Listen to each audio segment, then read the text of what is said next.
म धेरै धेरै धन्यवाद प्रकट गर्न चाहन्छु हाम्रो मुख्यमन्त्रीज्यूलाई। हामी धेरै खुसी छौँ। अब हामीलाई अलिकति अब 20,000 नै भए पनि हाम्रो लागि अब त्यो धेरै नै हो है। अनि अब दसैँको छेकमा पाउँदाखेरि झन् हामी धेरै धेरै खुसी छौँ। Thank you. म धेरै खुसी छु आज है हाम्रो सम्माननीय मुख्यमन्त्रीले यति हामीलाई आमालाई यसरी सम्मान गरिदिनु भएको छ है।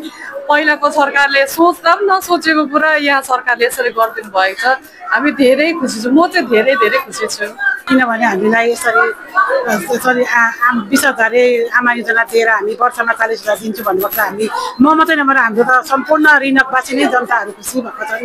आमाहरू साह्रै खुसी हुनुहुन्छ। सरलाई धेरै धेरै धन्यवाद दिँदा सबैजनाले दिइराख्नु भएको छ। आज पनि यहाँ सबैजनाले धन्यवाद दिँदै हिँडिराख्नु भएको छ। साह्रै खुसी हुनुहुन्छ हाम्रो सिएम सरदेखि। यति साह्रो गुण गरिदिनु भयो है। सबैजनाले अब खुसी मानिरहेको छ होइन। हामी पनि खुसी छ है। अब यसरी सबैजना अब खुसी भएर हामी आइरहेको छ। थाल्यो हो खुसी नै हामी गएको छ।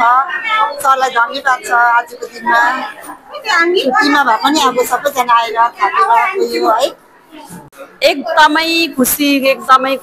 यतिको खुसी चाहिँ कहिले पनि भएको थिएन हामी है। जब हाम्रो सिएम सरको सरकार आयो, जब हाम्रो सिक्किम क्रान्तिकारी मोर्चा पार्टीको सरकार आयो, त्यहाँदेखि नै हामी एकदमै खुसी छौँ। एकदमै सिक्किमको आमाकोबाट नै सारा सिक्किमभरिको आमाबाट नै है सरलाई एकदमै धन्यवाद भन्न चाहन्छु है। दसैँको नजिक आयो भन्दा पनि मेरो त एकदमै नानी पढाउनुको लागि मलाई समस्या परेको छ है। एउटा नानीलाई मैले कलेज लगाएर मैले हस्टेल राखेको छु है, नरबहादुर भण्डारी डिग्री कलेजमा तादुङमा।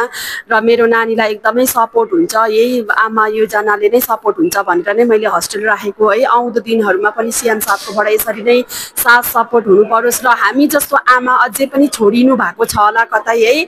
उहाँहरूलाई पनि हामीलाई जस्तै खुसी बनाउनुहुन्छ भन्ने ठुलो आशा राख्दछु।